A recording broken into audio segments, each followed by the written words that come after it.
بسم اللہ الرحمن الرحیم۔ السلام علیکم۔ سلطان کہانی ٹی وی پر آپ سب کو خوش آمدید کہتے ہیں۔ گلیوں میں سناٹا چھا گیا تھا اور سب لوگ اپنے کاروبار کو بند کر کے چلے گئے تھے۔ ایک شخص گلی کے کونے سے نکلا تھا۔ اندھیرے میں اس کا چہرہ نظر نہیں آ رہا تھا۔ ویرانی چھا گئی تھی۔ وہ شخص تیز تیز قدم اٹھاتا ہوا اپنی منزل کی جانب بڑھ رہا تھا، یہاں تک کہ وہ 2-3 گلیاں چھوڑ کر سب سے آخری گلی کے پاس پہنچ گیا تھا، اور وہاں جا کر اس نے سب سے پہلے گھر کا دروازہ بجایا تھا۔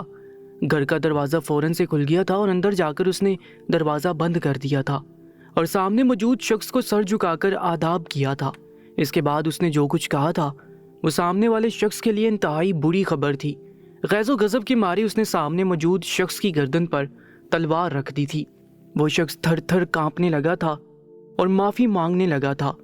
اس کا کام جیسے خبر پہنچانا تھا، وہ خبر اچھی ہو یا بری اس کا اس سے کوئی تعلق نہیں تھا، لیکن سامنے موجود شخص کو اتنا غصہ آ گیا تھا کہ اس نے خبر دینے والے شخص کی گردن ہی اڑا دی تھی۔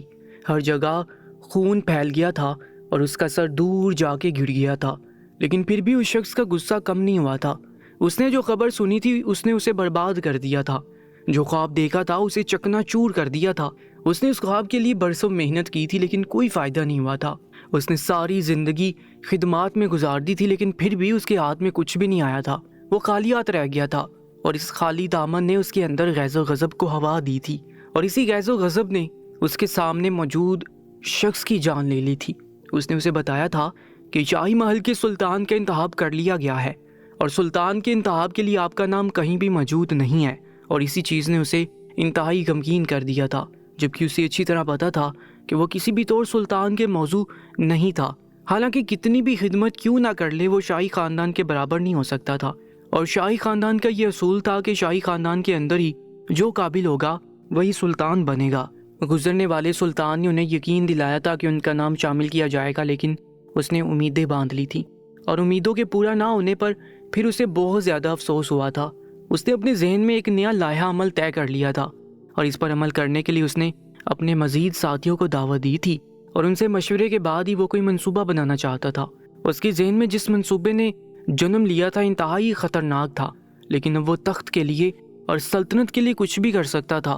اسے تخت چاہیے تھا، اسے تخت حاصل کرنا تھا، چنانچہ اس کے لیے وہ ہر حد سے گزر سکتا تھا، اور اس کی حد یہی تھی کہ اس کا منصوبہ اسے سلطنت کا تخت دلا سکے۔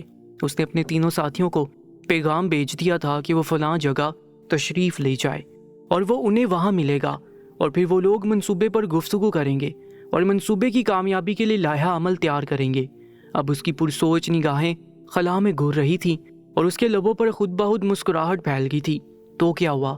اگر ایک در بند ہو گیا تھا، دوسرا در جلد کھلنے والا تھا، اور اس بار وہ ایسی چال چلنے والا تھا کہ وہ ناکام ہو ہی نہیں سکتا تھا۔ اس نے سوچ لیا تھا کہ اس بار کچھ بھی کر کے وہ تخت حاصل کر لے گا، چاہے اس کے لیے اسے کسی بھی حد سے کیوں نہ گزرنا پڑے۔ اب اسے اگلے دن کے سورج کا انتظار تھا، اور وہ شدت سے اپنے منصوبے پر عمل کرنے کے لیے بے تاب نظر آ رہا تھا۔ سلطنت کے لیے سلطان کا انتخاب کر لیا گیا تھا۔ اس سلطنت کے لیے شاہی خاندان کے 3 افراد کو نامزد کیا گیا تھا۔ ہر فرد کے اندر الگ الگ صلاحیتیں موجود تھیں، اور وہ تینوں کے تینوں ہی سلطنت کے لیے نہایت موزوں تھے، لیکن بہرحال سلطنت کو چلانے کے لیے کسی ایک کا ہی انتخاب کرنا تھا، اور لوگوں نے اپنی رائے شماری سے ایک سلطان کا انتخاب کر لیا تھا۔ تقریب منعقد کی گئی اور پوری سلطنت کی عوام وہاں موجود تھی۔ تمام لوگ سلطنت کے نئے سلطان کا نام جاننے کے لیے بے چین نظر آ رہے تھے۔ ان میں سے کتنے لوگ خوش نظر آ رہے تھے، کتنے لوگ بے چین نظر آ رہے تھے، اور کتنے لوگ مایوس نظر آ رہے تھے۔ سب کو اچھی طرح پتا تھا کہ کس کو سلطان منتخب کیا جانا تھا۔ ان سب کو اچھی طرح معلوم تھا کہ کون سا سلطان سلطنت کے لیے موزوں ہے اور رعایا نے کس کو منتخب کیا ہوگا۔ منادی کروائی گئی تھی اور نئے سلطان کا نام اعلان کر دیا گیا تھا۔ نئے سلطان شاہی خاندان کے سب سے بڑے بیٹے کے سب سے بڑے سپوت بن گئے تھے، یعنی جو سلطان اس دنیا سے گزر گئے تھے انہی کے بڑے بیٹے کو نیا سلطان بنا لیا گیا تھا، اور یہ صرف اس لیے نہیں بنایا گیا تھا کہ وہ سلطان کے بیٹے تھے، بلکہ ان کی فہم و فراست، ان کی دانشوری، ان کی تمام خوبیوں کو مد نظر رکھنے کے بعد انہیں سلطان کے لیے نامزد کیا گیا تھا، اور اس کے بعد عوام نے انہیں منتخب کیا تھا۔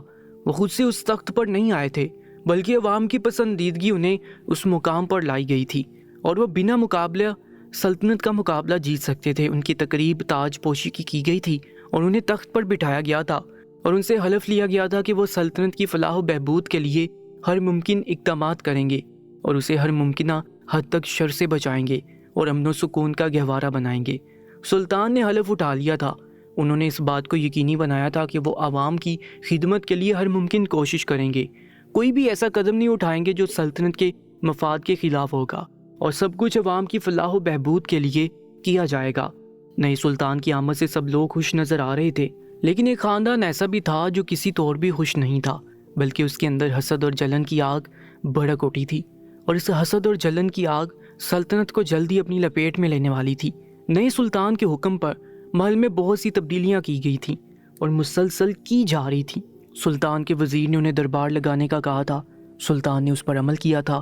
سلطان کا اعلان کرتے ہی رعایا کا رش لگ گیا تھا، ہر کوئی اپنے مسئلے کا حل چاہتا تھا اور دربار فریادیوں سے کھچا کھچ بڑھا ہوا تھا۔ سلطان سب کی فریاد سن رہے تھے، سب کے مسائل کا حل پیش کر رہے تھے۔ سب لوگ خوشی خوشی ان مسائل کے حل کے بعد محل سے رخصت ہو رہے تھے۔ سلطان کو ان کی خدمت کر کے ایک الگ ہی خوشی محسوس ہو رہی تھی۔ اسی دوران ایک سپاہی اندر آیا تھا اور اس نے سلطان معظم کے کان کے قریب جھک کر اس سے کچھ کہا تھا۔ سلطان نے اس کی بات بغور سنی تھی اور سپاہی کو اشارہ کیا تھا۔ دربار اب بھی فریادیوں سے بڑھا ہوا تھا اور سپاہی ان کی بات سن کر حیران ضرور ہوا تھا، لیکن بہرحال اسے سلطان کا حکم بجا لانا تھا۔ چنانچہ اس شخص کو دربار میں بلایا گیا تھا۔ سلطان نے باقی درباریوں کی فریاد سننے سے روک دیا تھا اور اس شخص کو بلایا تھا جو بقول سپاہی ان سے ملنے کے لیے آیا تھا۔ سلطان کی اس طرح عزت سے بلانے پر اس کے دل میں سلطان کے لیے عزت بڑھی تھی۔ سلطان نے اس سے آنے کی وجہ دریافت کی تھی۔ اس نے سلطان کی خدمت میں جو کچھ عرض کیا تھا وہ اب سلطان کو حیرت زدہ کرنے کے لیے کافی تھا۔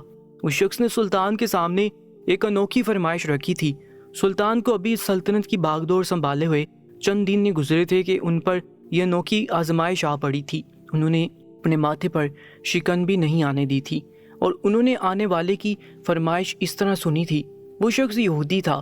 اس نے سلطان سے تلوار بازی کی فرمائش کی تھی۔ نہ صرف فرمائش کی تھی بلکہ اس نے ساتھ ساتھ یہ شرط بھی رکھی تھی۔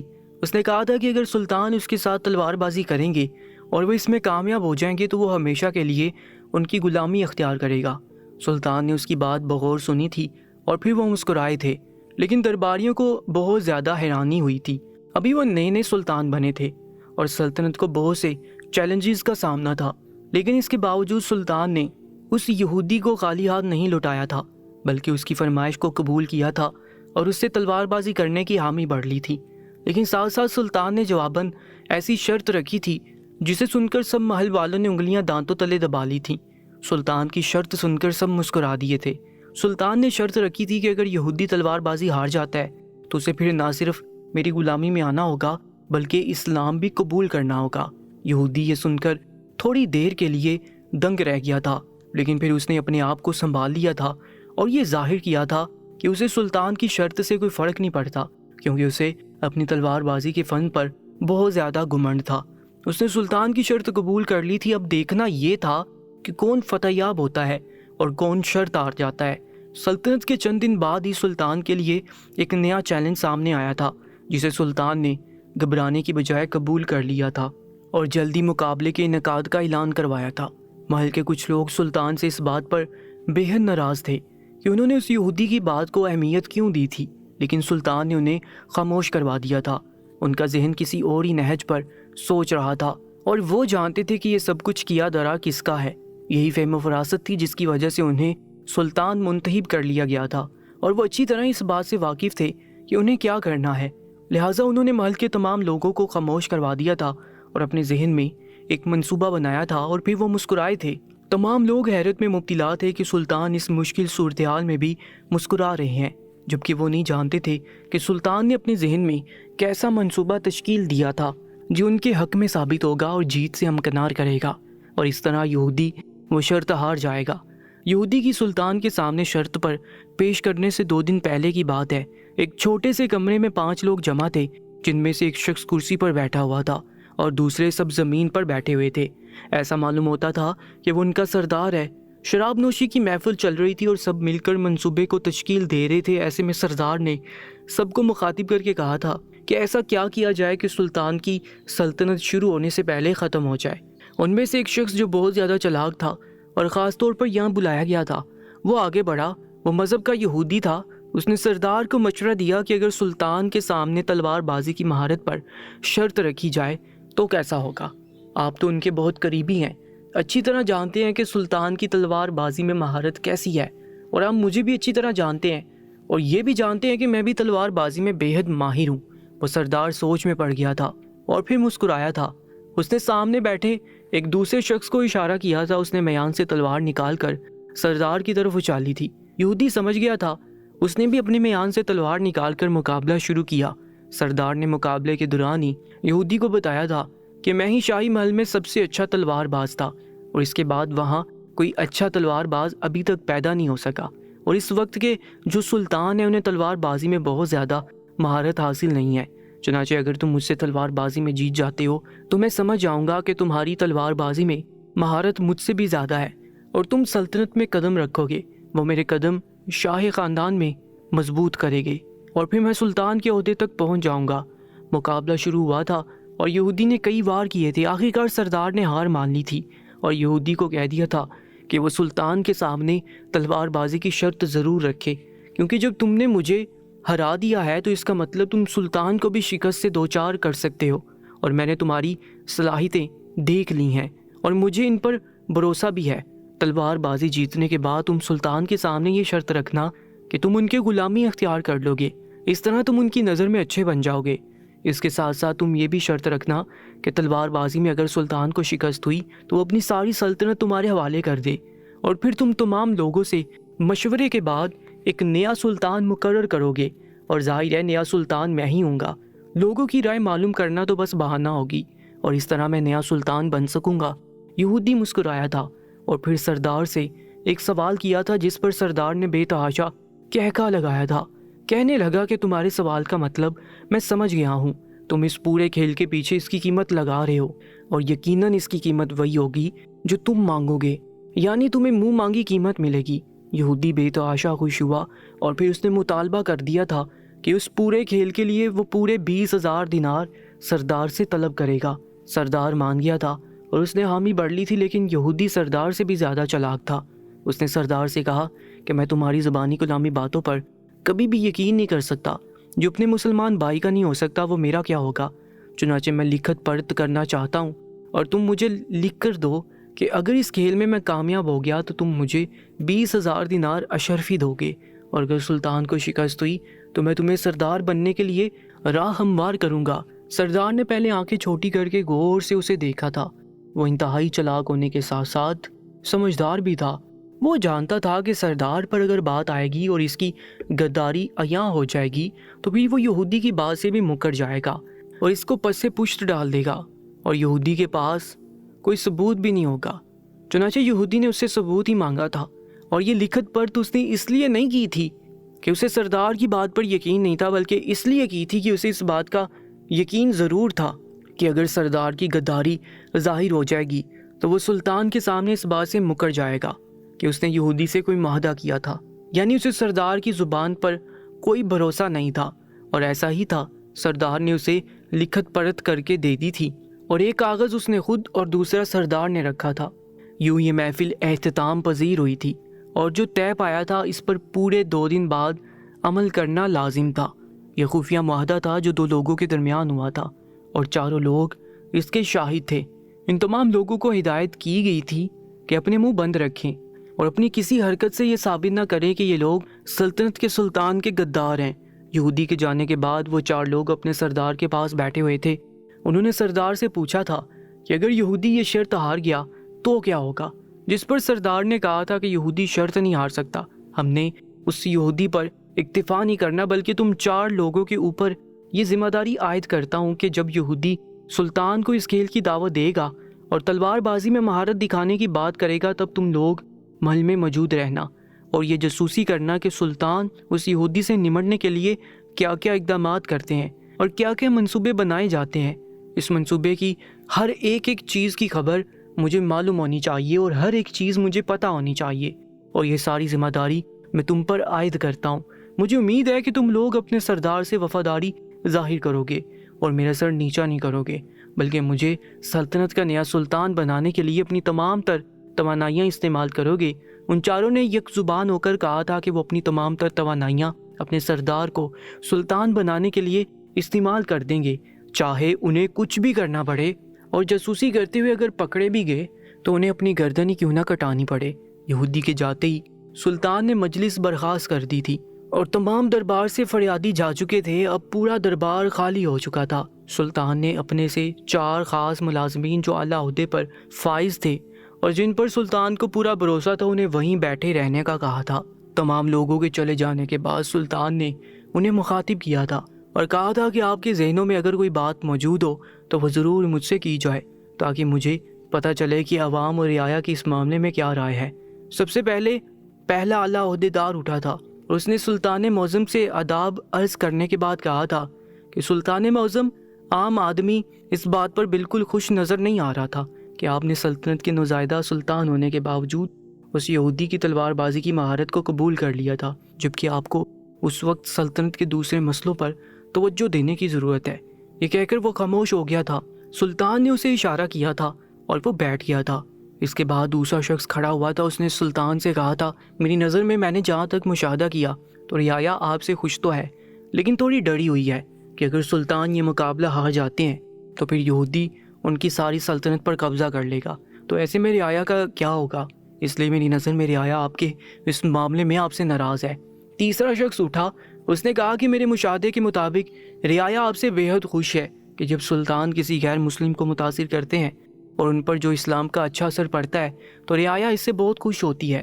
سلطان نے تمام امراء کی بات سن لی تھی اور اس کے بعد انہوں نے اپنی رائے پیش کی تھی اور کہا تھا کہ ان تمام چیزوں کے پیچھے خاص مقصد ہے اور آپ لوگوں کو وہ خاص مقصد نظر نہیں آ رہا، یعنی کہ جس نظر سے میں اس قصے کو دیکھ رہا ہوں اس نظر سے آپ لوگ اس قصے کو محسوس نہیں کر سکتے۔